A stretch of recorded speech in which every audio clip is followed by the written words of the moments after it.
নমস্কার, আমরা এসেছি ডুয়ার্সে। আজ আমরা দেখব সিকিয়াঝোড়া, যাকে বলা হয় অ্যামাজন অফ ডুয়ার্স। এটির দূরত্ব হচ্ছে আলিপুরদুয়ার জংশন থেকে 20 কিলোমিটার। আপনারা কোনো প্রাইভেট গাড়ি ভাড়া করে আসতে পারেন। সিকিয়াঝোড়ার ব্যাকওয়াটার ভ্রমণ একটি বিশেষ দ্রষ্টব্য। সিকিয়াঝোড়ার পার্কে ঢুকতে এন্ট্রি ফি 20 টাকা এবং নৌকোর ভ্রমণ করতে পার হেড 60 টাকা করে ভাড়া। এই ব্যাকওয়াটারটি হয়েছে জয়ন্তী নদীতে। এই ব্যাকওয়াটারের ব্যাপ্তি কিন্তু অনেক দূর পর্যন্ত, সুদূর ভুটান বর্ডার পর্যন্ত। আমরা নৌকোয় উঠে পড়েছি, দেখতেই পাচ্ছেন দূরে একটি হরিণ দেখা যাচ্ছে।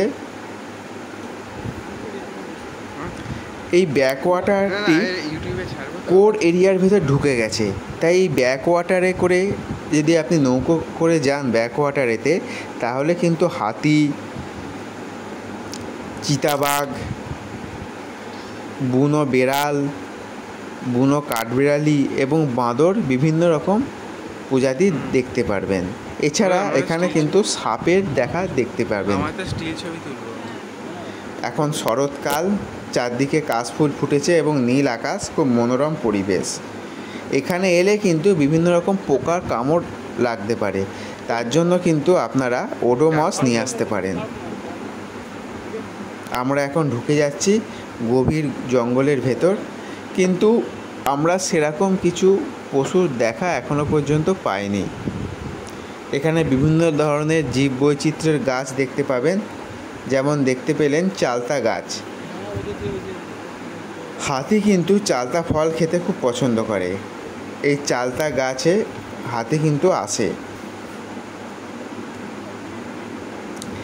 এর ভেতর ঢুকলে কিন্তু কথা বলা মানা, কারণ পশু পাখিরা মানুষের কথা শুনে কিন্তু আর আসে না।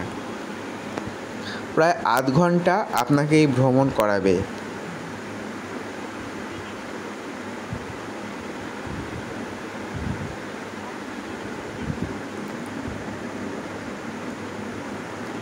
এবং আমাদের ভ্রমণ প্রায় শেষ।